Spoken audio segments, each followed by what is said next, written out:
Metro शहरातल्या बातम्या पाहूयात मेट्रो सुपरफास्ट। मीरा रोडच्या न्यायनगर प्रकरणातल्या जखमींची भाजपचे नेते किरीट सोमय्या यांनी रुग्णालयात जाऊन भेट घेतली। तसंच ज्या ठिकाणी 2 सुरक्षा रक्षकांवर वार करण्यात आले होते तिथेही सोमय्या यांनी जागेची पाहणी केली।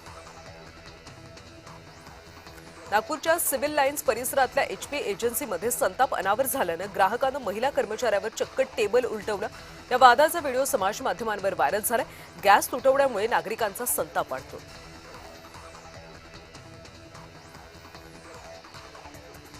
मीरा भाईंदरमधल्या चाकू हल्ल्याचा तपास मुंबई दहशतवाद विरोधी पथकाकडे सोपवण्यात आला। यातून न्यायनगर चाकू हल्ला प्रकरणी खुलासे होण्याची शक्यता आहे। या प्रकरणातला आरोपी जैब जुबैर अन्सारीला 4 मे पर्यंत पोलीस कोठडी देण्यात आली। मुंबई महापालिकेच्या इतिहासात पहिल्यांदाच अर्थसंकल्पावर सभागृहात आतापर्यंत 75 तास चर्चा झाली, तर 74 नगरसेवकांनी अर्थसंकल्पावर भाषणं केलीत। शिवाय महापालिकेच्या इतिहासात पहिल्यांदाच समाज माध्यमांवर थेट प्रक्षेपणाची सुविधा देखील उपलब्ध आहे। अमरावती जिल्ह्यातल्या वरुड ते मोर्शी राष्ट्रीय महामार्गावर खडका फाट्याजवळ भीषण अपघात झाला। वाहनाने रस्त्याच्या कडेला असलेल्या झाडाला जोरदार धडक दिली। या अपघातामध्ये एकाच कुटुंबातल्या 3घांचा मृत्यू झाल्यानं परिसरावर शोककळा पसरली।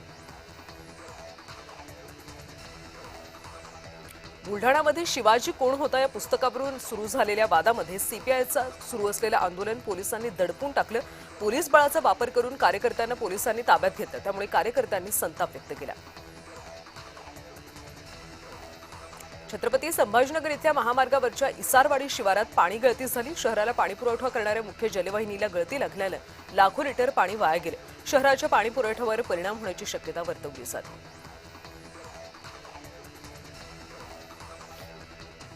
जळगाव शहरातल्या एसटी वर्कशॉप परिसरामध्ये 60 वर्षीय व्यक्तीचा मृतदेह आढळला असून लोधू नामदेव पाटील असं मृत्यू झालेल्या व्यक्तीचं नाव असल्याची माहिती समोर येते। वाढत्या तापमानामुळे उष्माघाताने मृत्यू झाल्याचा अंदाज व्यक्त केला जातो। पोलीस या प्रकरणी अधिकचा तपास करतात। धुळे शहरातल्या देवपूर इथे एका प्रवाशाची गहाळ झालेली 15 तोळे सोन्याची बॅग रिक्षाचालकांनी परत केली। अशोक पाटील हे एका ई-रिक्षामध्ये बॅग विसरले होते। पोलिसांनी सीसीटीव्हीच्या आधारे रिक्षाचालक मुस्तफा अन्सारी यांचा तातडीने शोध घेतला। या रिक्षाचालकाने सुद्धा प्रामाणिकपणे ती सोन्याची बॅग पोलिसांच्या स्वाधीन केली। मुंबईतल्या केईएम रुग्णालयामध्ये रुग्णांच्या नातेवाईकांकडून नर्स आणि सुरक्षा रक्षकावर हल्ला करण्यात आला। हल्ला करणाऱ्या नातेवाईकांवर गुन्हा दाखल करण्याची मागणी रुग्णालय प्रशासनाकडून करण्यात आली आहे।